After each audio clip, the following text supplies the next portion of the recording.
চট্টগ্রামের কর্ণফুলী টানেলে ভয়াবহ সড়ক দুর্ঘটনায় মোহাম্মদ ফয়সাল নামে এক ব্যক্তির মৃত্যু হয়েছে। তিনি নগরীর দক্ষিণ পতেঙ্গা ৪১ নম্বর ওয়ার্ডের ভাঙ্গারবাড়ির ডুরিয়াপাড়ার বাসিন্দা মোহাম্মদ হোসেনের ছেলে। নিহত ফয়সালের 2 ছেলে মেয়ে রয়েছে। দুর্ঘটনাটি ঘটে গতকাল শনিবার দুপুর 1টার দিকে টানেলের পতেঙ্গা প্রান্ত থেকে আনোয়ারা যাওয়ার পথে। প্রত্যক্ষদর্শীরা জানান, বরযাত্রীবাহী একটি বাস অতিরিক্ত গতিতে চলার সময় হঠাৎ নিয়ন্ত্রণ হারিয়ে টানেলের ভেতর উল্টে যায়। এতে ঘটনাস্থলে অন্তত 12 জন আহত হয়।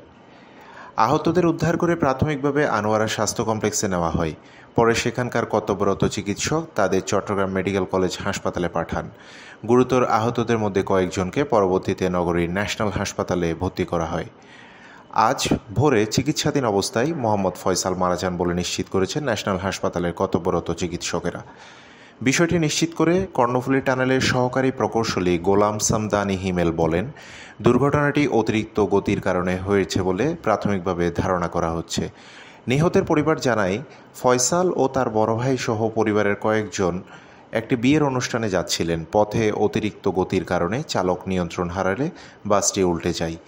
মূলত এই দুর্ঘটনাটির পেছনে আমি যে কারণটি দেখতে পাচ্ছি, এটি ওভার স্পিড। টানেলের ভেতরে অভ্যন্তরে যে ওভার স্পিডটি সেটি নিয়ন্ত্রিত হচ্ছে না।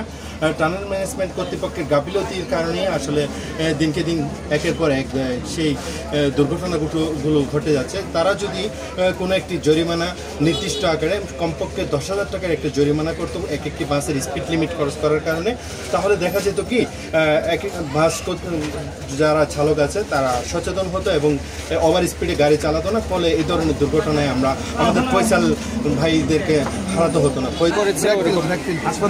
এখান থেকে নামতে গাড়ির গতিটা একটু বাড়তি ছিল আর কাছে ওই অবস্থায় আমরা গাড়িটা নিয়ন্ত্রণ হারা ফেলছি। আমরা ধরে নিতে পারি যে বেশি নিচ থাকার কারণে যে গাড়ি সাধারণ গতিতে ছিল না। হ্যাঁ, গতিতে ছিল না, 120 লিমিট খরচ করে দিয়েছি।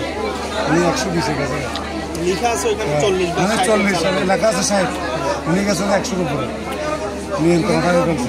স্থানীয়রা বলছেন, কর্ণফুলী টানেলে গতিসীমা নিয়ন্ত্রণে রাখার পর্যাপ্ত ব্যবস্থা না থাকায় এমন দুর্ঘটনা বারবার ঘটছে। তারা নিরাপত্তা ব্যবস্থা আরও জোরদার করার দাবি জানান। ক্যামেরায় নেওয়াজ শরীফকে নিয়ে কাজী সাফায়েত জামান, খবর 24 ঘন্টা, পতেঙ্গা, চট্টগ্রাম।